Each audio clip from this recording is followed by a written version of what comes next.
Bonjour à tous, bienvenue.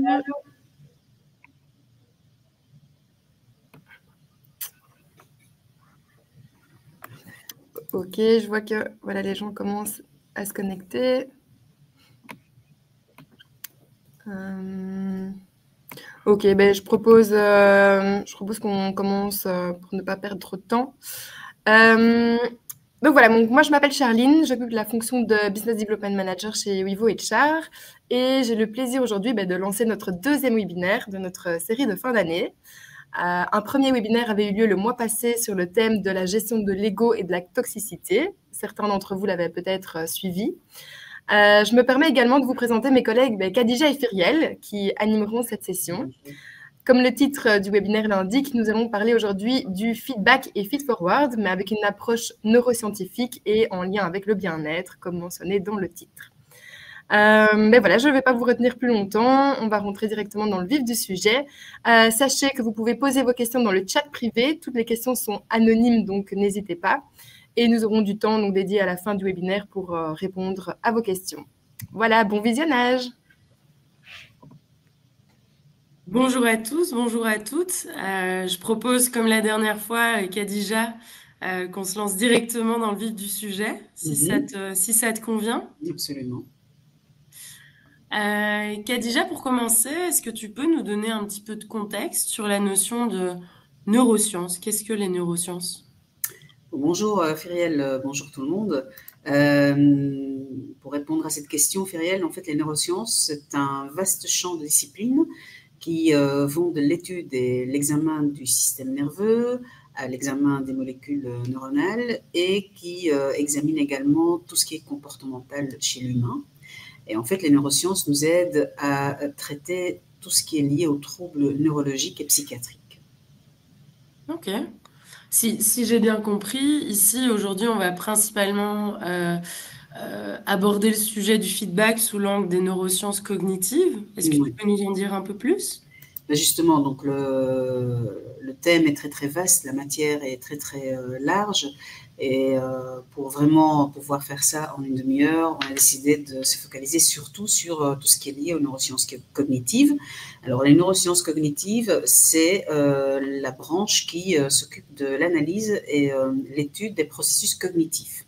Et donc les processus cognitifs, voilà quelques exemples, donc tout ce qui est lié à la mémoire, au langage, à la capacité à se concentrer et à la conscience. Et donc, en fait, les neurosciences cognitives est la discipline qui fait le lien entre ce que nous appelons la psychologie et les neurosciences, et c'est la discipline qui se rapproche le plus de tout ce qui est matière en ressources humaines. Ok. Et au niveau du cadre théorique, typiquement, quand on parle d'un processus cognitif, à quoi ça ressemble? Est-ce que tu peux nous donner aussi un exemple? Oui, donc en fait, les processus cognitifs, on les vit en permanence, mais sans le savoir. Et voilà donc l'illustration d'un processus cognitif. Donc en fait, ça démarre en général avec une situation, un contexte, un événement qui nous fait réfléchir. Donc ça rentre au niveau cérébral, au niveau de l'information. On a une réflexion qui se met en place. Cette réflexion provoque une émotion qui provoque un comportement et qui peut provoquer également une réaction physique. Si on va plus loin dans l'illustration, on peut dire par exemple que quelqu'un qui reçoit une information sur un travail qui a été fait, cet input, disons, va provoquer une réflexion chez la personne.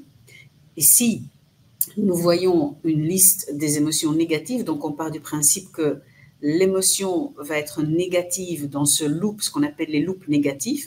Donc quelqu'un entend quelque chose, il a une réflexion qui se met en route, il y a une émotion qui se met en route, et donc un loop négatif, c'est des émotions qui sont éventuellement liées à l'anxiété, à la honte, la déception, la confusion, le doute, la frustration, la tristesse, la culpabilité, le mécontentement, la colère. Donc il y a tout un scope d'émotions négatives qui peuvent se déclencher, qui peuvent déclencher en général à ce moment-là, chez cette personne qui entend et sent ces choses-là, une réduction immédiate de l'engagement, par exemple, ou une méfiance vis-à-vis de la personne qui lui a donné l'information.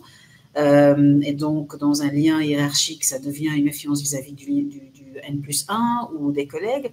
Et après, si ça vraiment c'est quelque chose de fort, la personne en question qui reçoit l'info peut même avoir des phénomènes physiologiques, hein, c'est-à-dire un estomac qui est en boule ou une respiration qui commence à se manifester de façon plus importante, ou des palpitations au cœur. Donc il y a vraiment parfois de commencer à transpirer, donc des phénomènes qu'on peut vraiment constater de façon physiologique.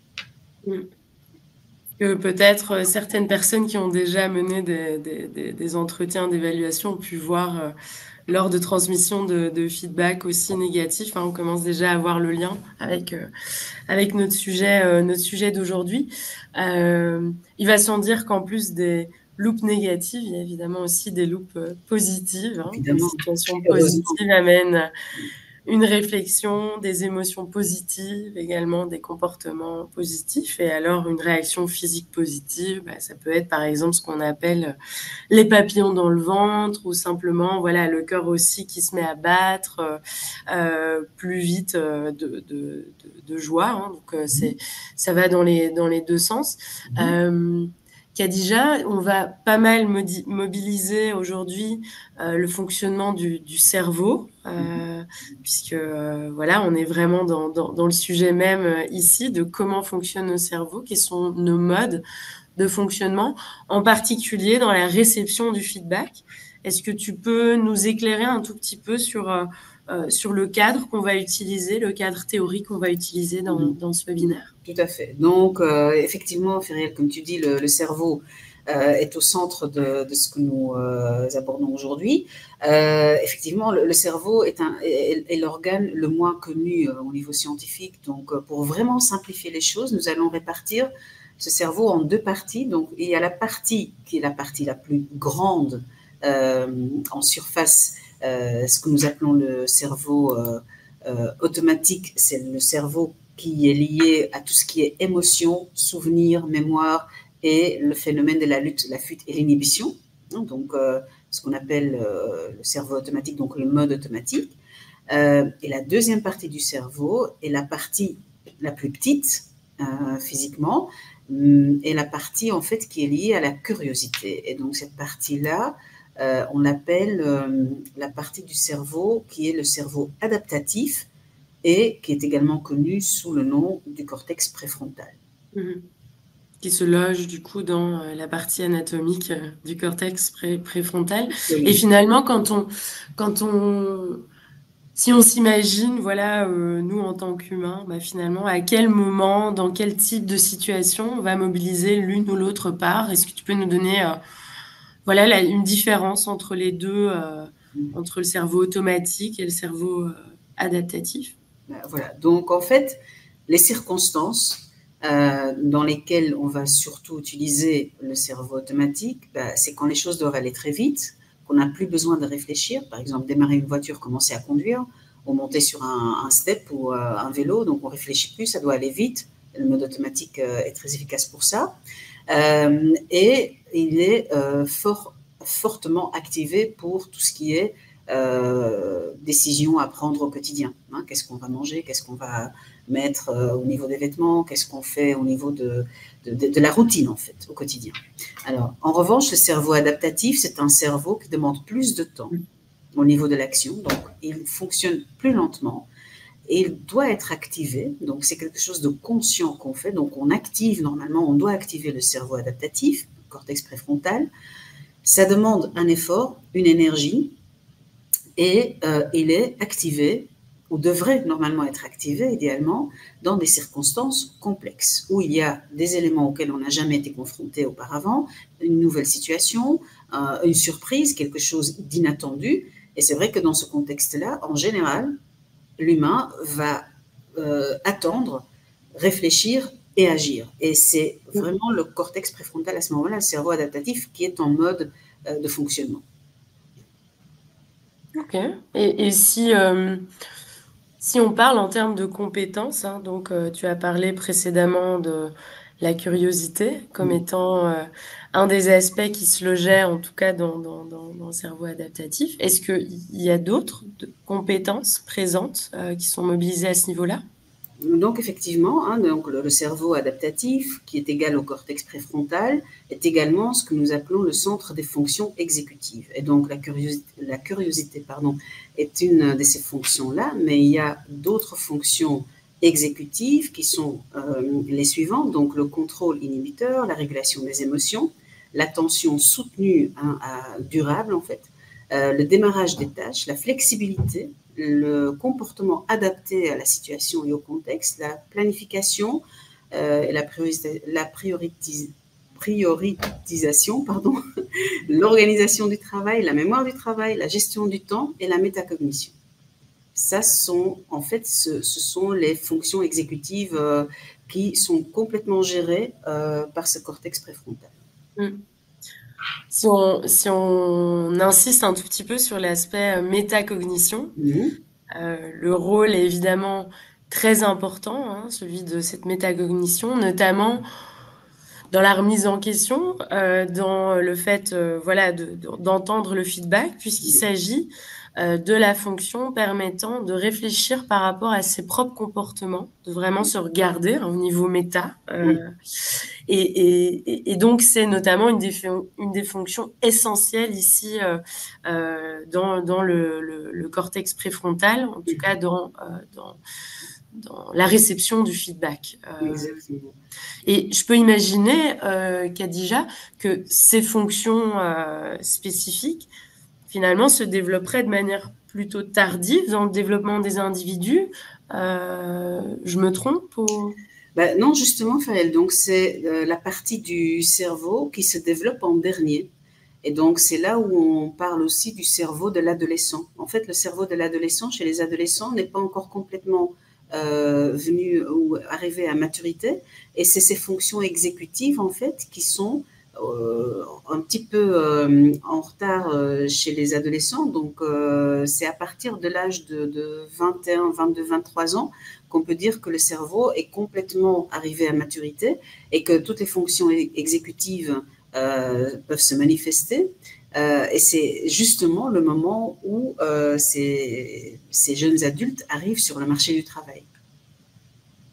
C'est là potentiellement, en tout cas, qui vont être davantage dans la réflexion d'ouverture aussi, ouverture au feedback. Exactement. Le sujet du webinaire d'aujourd'hui, on y arrive doucement, hein, donc on va rentrer dans le vif du sujet aujourd'hui.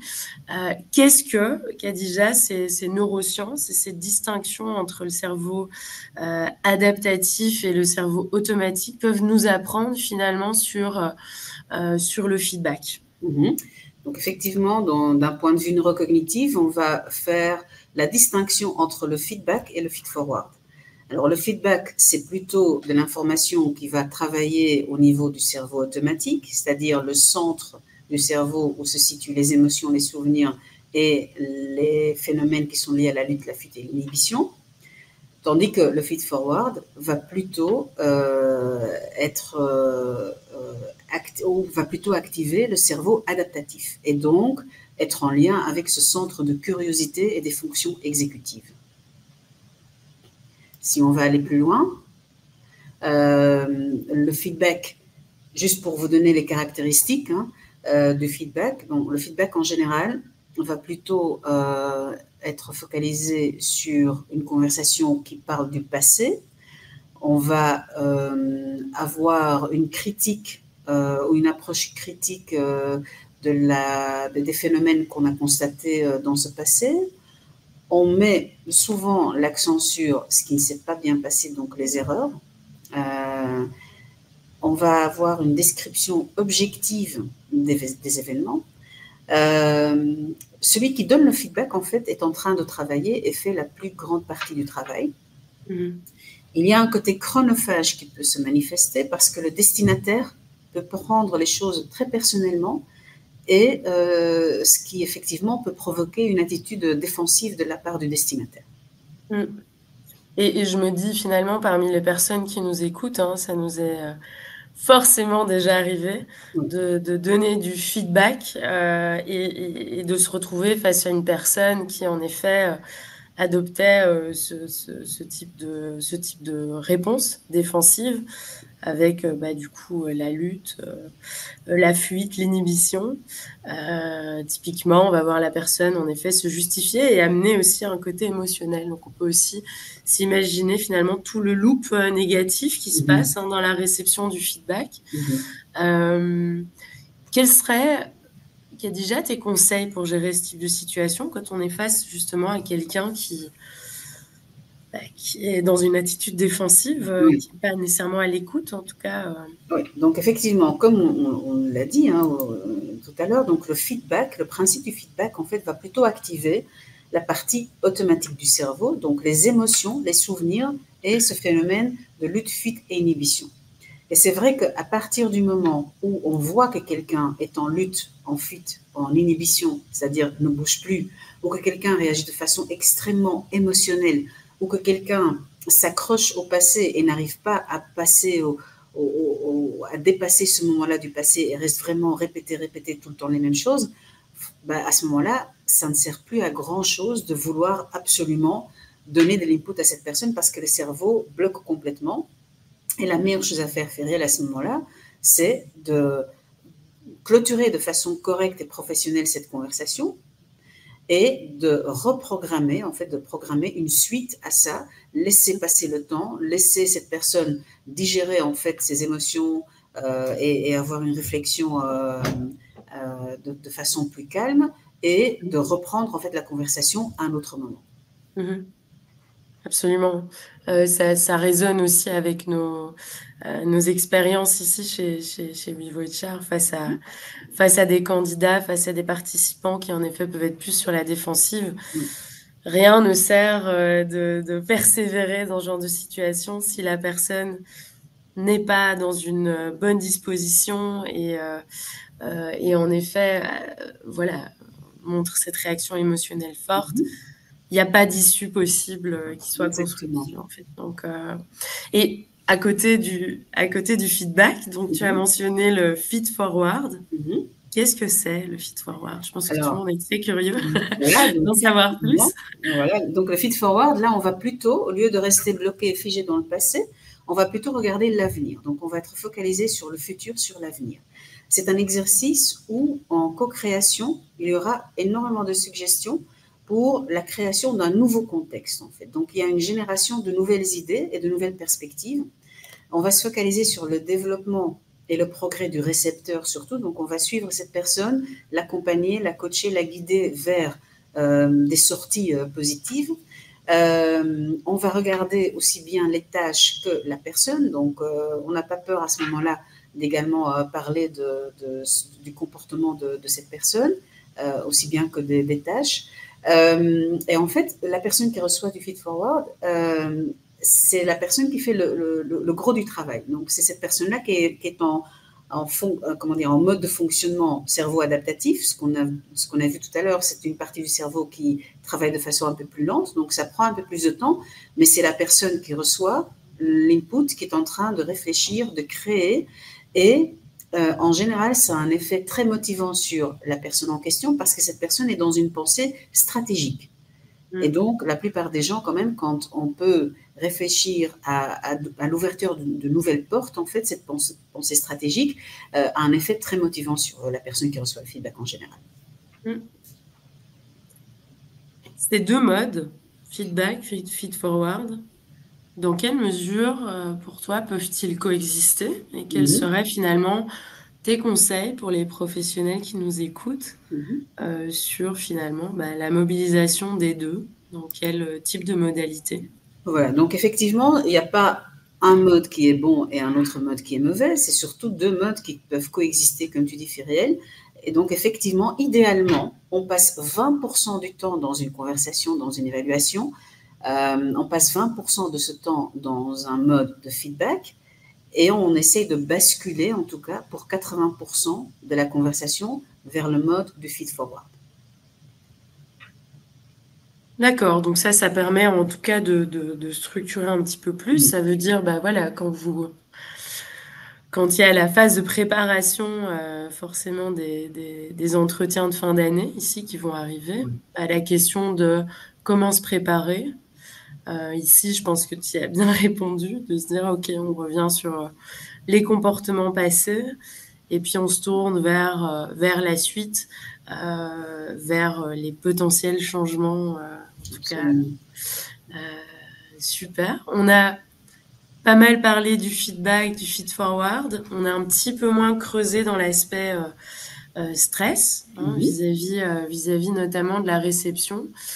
Qu'est-ce que finalement, qu'est-ce que les neurosciences et le fonctionnement du cerveau peut nous apprendre sur le stress? La partie du stress. Donc effectivement, le stress fait vraiment partie du domaine des évaluations de feedback et du feed-forward. Parce que voilà, on va recevoir une information, on ne sait pas encore comment on va réagir, etc. Donc c'est des conversations qui peuvent provoquer un certain niveau de stress. Et alors, le stress et le cerveau, en général, ne font pas très bon ménage. Ça veut dire quoi? Ça veut dire que quand on regarde cette illustration, nous voyons dans l'illustration verte le cerveau qui n'a pas de stress. Donc, c'est un cerveau où le cortex préfrontal est en communication permanente avec le reste du cerveau.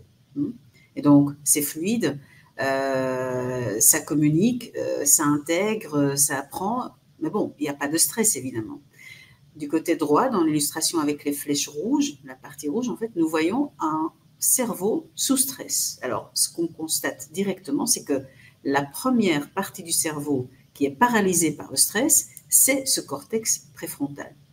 Et donc, à partir du moment où le niveau de stress est trop élevé pour une personne, et donc ça c'est subjectif et lié à chacun individuellement, cette curiosité disparaît, les fonctions exécutives disparaissent, et en fait, on est dans ces retranchements, c'est-à-dire qu'on peut entrer très facilement dans ce parti de mode automatique du cerveau, avec tout ce qu'on a dit tout à l'heure au niveau des réactions. Voilà, donc stress et cerveau, à faire très très attention en tout cas. Ouais. Et qu'est-ce que tu donnerais alors comme conseil pour les personnes qui justement vont devoir donner du feedback, potentiellement générer ce stress? Comment veiller à justement le diminuer, faire en sorte que la conversation reste constructive avec les collaborateurs? Ben voilà, donc il y a plusieurs facteurs. Donc il y a des facteurs qui sont liés à la communication, à l'environnement et à la fréquence des évaluations et de l'input. Donc la communication, effectivement, bon, il y a la communication au moment même, donc avoir une approche très bienveillante, une approche consciente de tout ça et une approche d'accompagnement, de coach, aide évidemment à diminuer le niveau de stress chez le récepteur, mais il y a aussi le fait d'annoncer et la façon dont on annonce une conversation ou une évaluation.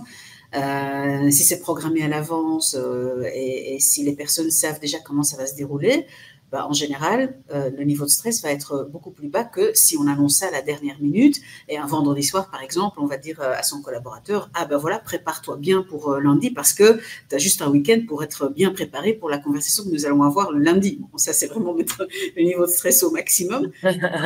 Parfois, on le fait de façon inconsciente et on ne se rend pas compte en fait que c'est déjà vraiment aider à paralyser ce cortex préfrontal. Donc ça, il faut faire attention au niveau de la communication. L'environnement, c'est l'environnement physique dans lequel se déroule une évaluation.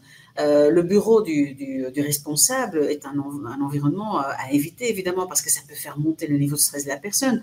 Le bureau de la personne, ou quand il y a d'autres personnes qui peuvent entendre ce qui se dit ou ce qui se passe. Il y a des sociétés qui décident, par exemple, de faire ça lors d'un lunch, ou lors d'un café, ou lors d'une promenade dans la nature. Donc, il y a énormément de possibilités pour vraiment mettre le récepteur et l'émetteur en fait de l'information dans les conditions optimalisées.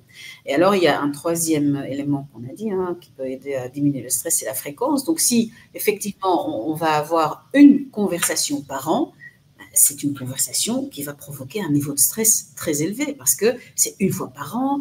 On ne sait pas, on comprend toujours pas très bien ce qui va se faire, ce qui va se dire. Il y a cette excitation ou cette anxiété, donc à éviter évidemment une fois par an. 2 fois par an, ça peut être 2 moments de stress par an. Donc en fait, la fréquence, plus souvent, on va être dans ces loops d'input et de feedback et de feed-forward, plus les récepteurs et les émetteurs vont s'habituer à ça et ça devient vraiment des conversations tout à fait banales et ordinaires et qui font partie en fait du travail au quotidien. Et donc, c'est là aussi où on voit qu'il y a de plus en plus de sociétés qui sont dans du feedback, souvent on dit feedback, mais en fait, c'est de l'input permanent pour que les gens s'habituent vraiment à être dans des cycles d'amélioration permanents. Imaginons, on met toutes ces conditions, communication bienveillante, on pense à l'environnement, on prépare la personne, on fait en sorte aussi, voilà, que cette personne soit déjà au courant de certains aspects, qu'on puisse en tout cas avoir du feedback assez régulier. Et lorsqu'on est vraiment dans cette conversation, on constate que le niveau de stress est là. Comment ça fonctionne finalement, ce switch entre justement le cerveau automatique qui va mettre la personne en panique pour se reconnecter au cortex préfrontal, se reconnecter à cette adaptabilité. Oui. Donc, effectivement, Firiel, il faut d'abord faire en sorte que le niveau de stress diminue et qu'il soit gérable. Et après, il y a une technique qui est utilisée pour faire effectivement ce switch vers le cortex préfrontal et de sortir de ces 20% de passé pour aller vers les 80% du futur. Et en fait, le switch se fait en posant des questions ouvrantes. Alors, c'est une façon très particulière de poser des questions, ou en tout cas, c'est des questions assez particulières, des questions ouvrantes. En fait, c'est des questions qui vont ralentir le rythme des deux personnes qui sont en conversation, et c'est des questions qui vont créer des nouvelles perspectives, un nouveau contexte, ce qu'on a dit au niveau du feed-forward. Donc, le feed-forward est vraiment basé sur ces questions ouvrantes et basé sur l'utilisation de ces questions pour activer le cortex préfrontal. Alors, on a quelques exemples de questions ouvrantes. Le premier exemple, c'est de demander, voilà, quel nouveau contexte peux-tu créer, peux-tu imaginer? Bon, c'est pas une question facile, Ça veut dire qu'il faut prendre le temps, il faut laisser réfléchir cette personne parce qu'elle est en train d'activer son cortex préfrontal. Si cette personne répond très rapidement, ça veut dire que la réponse vient du mode automatique. Donc, à la limite, mettre sur une place de parking, garer cette question-là, ou la réponse plutôt, et dire, OK, maintenant, on va aller plus loin. Un nouveau contexte. Comment est-ce qu'on peut créer ce nouveau contexte? Quel rôle veux-tu jouer dans ce nouveau contexte? Donc, c'est vraiment essayer de mettre cette personne dans l'imaginaire, essayer de l'aider à vraiment prendre un rôle dans ce nouveau contexte et sortir en fait de cette zone de confort aussi. Donc, c'est un exercice qui doit être accompagné. De quelle aide as-tu besoin pour créer ce contexte? C'est une troisième question qu'on peut poser. Donc, vraiment de demander, voilà, quelles sont les ressources dont tu as besoin pour ce nouveau contexte? Quel rôle est-ce que ces autres personnes peuvent-ils commencer à jouer dans ce nouveau contexte à partir d'un certain moment? Et la question la plus ouvrante, en fait, c'est de poser la question, de dire, voilà, que dirait ton grand-père ou ta grand-mère ou Gandhi ou Donald Trump ou n'importe, que diraient ces gens-là de ce nouveau contexte?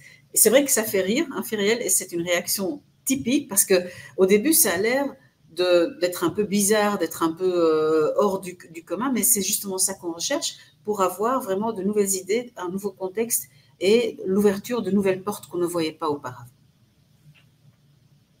Super intéressant ce contexte, ce concept de questions ouvrantes. C'est vrai qu'on parle souvent de questions ouvertes, là on va encore plus loin. Pour les personnes qui nous écoutent, qui sont intéressées par éventuellement une liste d'exemples de questions, n'hésitez pas à nous le mentionner dans le chat, on vous en fera parvenir à la suite du webinaire. Peut-être une dernière, en tout cas, une des dernières questions Khadija, on verra un petit peu comment les choses évoluent. Quelle sorte de culture peuvent les organisations créer en intégrant, voilà, on espère évidemment que vous intégrerez ce feed-forward. Quel type de culture on peut créer grâce à cette interaction du feed-forward? Voilà, donc effectivement, une société qui va commencer à se focaliser sur le feed-forward également, en plus du feedback, veut créer une culture de curiosité, d'ouverture d'esprit, donc le growth mindset et le open mindset. veut avoir une réflexion et des pensées tournées vers le futur, vers l'avenir. C'est des organisations et des cultures qui vont valoriser l'innovation et la co-création à tous les niveaux, à toutes les échelles, pardon. Et c'est une organisation qui va vraiment travailler sur le bien-être durable des collaborateurs. Bien-être durable. Waouh, ça c'est assez fort hein, comme concept, décidément. Si justement, sur base des neurosciences, tu devais répondre à la question comment on peut installer un bien-être sur le long terme. Ouais. D'un point de vue neurocognitif et réel, le bien-être en fait durable, c'est le bien-être qui n'est pas lié au circuit de récompense et de punition dans le cerveau. Ouais. Et donc les circuits de récompense, punition, sanction se situent également dans la partie mode automatique. Et donc, si on parle du bien-être durable, c'est le bien-être des personnes qui sont et restent focalisées sur le futur, qui gardent une curiosité vis-à-vis de tout ce qui se passe. Ce n'est pas des exercices faciles, je ne dis pas ça. Mais ça aide à relativiser, ça aide à la résilience, ça aide à la reprise de tâches difficiles après des revers et des moments compliqués. Et en étant très curieux, en gardant cet état d'esprit ouvert et la pensée vers l'avenir, on reste en dehors de ces émotions, de ces mauvais souvenirs et de l'inhibition, de la lutte et de la fuite, et qui fait que on maintient un niveau de stress raisonnable et on maintient surtout une ouverture vis-à-vis des perspectives du futur. Et donc ça, pour les neurosciences et les gens qui travaillent beaucoup sur tout ce qui est neurocognitif, est la définition en fait du bien-être durable dans les organisations. Oui. Finalement, le cortex préfrontal, ce cerveau adaptatif, est essentiel à aller mobiliser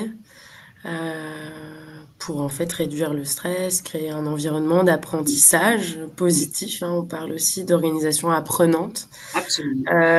Donc ça résonne assez bien. Un tout grand merci, Khadija. Merci à toi aussi, Fyriel. Merci. Charline, je te laisse reprendre le flambeau. Tout à fait. Merci beaucoup, Khadija. Merci, Fyriel.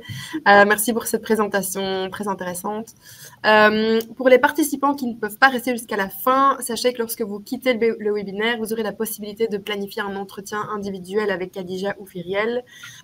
Donc, si vous souhaitez approfondir ce sujet dans le contexte de votre organisation, n'hésitez pas, c'est gratuit.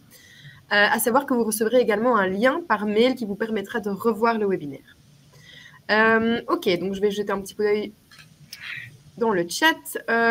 Ok, en ce qui concerne les questions, une question qui revient est... Ok, y a-t-il une distinction entre un feedback positif ou négatif? Alors, c'est vrai qu'on parle beaucoup de feedback positif et de feedback négatif, mais d'un point de vue neurocognitif, en fait, le feedback est le feedback. Et la façon dont la personne est organisée émotionnellement va faire si ce feedback va entrer de façon positive ou négative. Donc, en fait, ça ne dépend pas de l'information qu'on donne.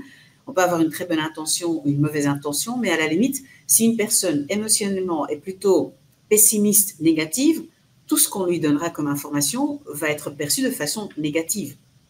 Tandis qu'une personne optimiste est focalisée sur le progrès et l'avancement, elle va prendre tout le feedback qu'on lui donne de façon positive. Donc, en fait, la distinction entre positif et négatif a un lien très, très fort avec justement le cadre émotionnel et la charge émotionnelle individuelle chez chaque individu. Ok, merci. Ici, je vois encore une question. Quelle est la fréquence idéale pour donner du feedback? Comme on l'a dit tout à l'heure avec Fyriel, donc plus on va être dans le mode de l'input et de l'accompagnement, plus ça va devenir quelque chose de normal et d'acceptable. Et donc, la fréquence idéale, évidemment, elle est adaptée également au contexte et à la personne. quand on est en moment de crise, les collaborateurs ont besoin de plus d'input et plus de feedback que quand on est à un moment flat où tout est géré et tout est sous contrôle, par exemple. Donc, c'est situationnel aussi. Quelqu'un qui est très junior, qui arrive dans une organisation, a besoin de plus de feedback et d'input et de feed-forward, évidemment, que quelqu'un qui est là depuis très longtemps, qui gère très bien ses tâches et qui est quelque part dans la maîtrise de ce qu'il doit faire. Donc, en fait, la fréquence dépend du contexte en général et dépend également du profil ou de l'ancienneté, de l'expérience de la personne en question. Ok, très bien, merci beaucoup. Voilà, je pense que nous avons répondu à toutes les questions. Un grand merci à vous, Khadija et Cyrielle, et merci à tous les participants. C'est super chouette de voir que certains d'entre vous avaient déjà suivi le webinaire précédent et sont également inscrits pour le prochain qui aura lieu dans un mois. Donc, merci beaucoup. On espère vous y retrouver nombreux. Donc, voilà, le webinaire touche à sa fin. Un grand merci à tous et à tout bientôt. Merci beaucoup. Au revoir. Au revoir.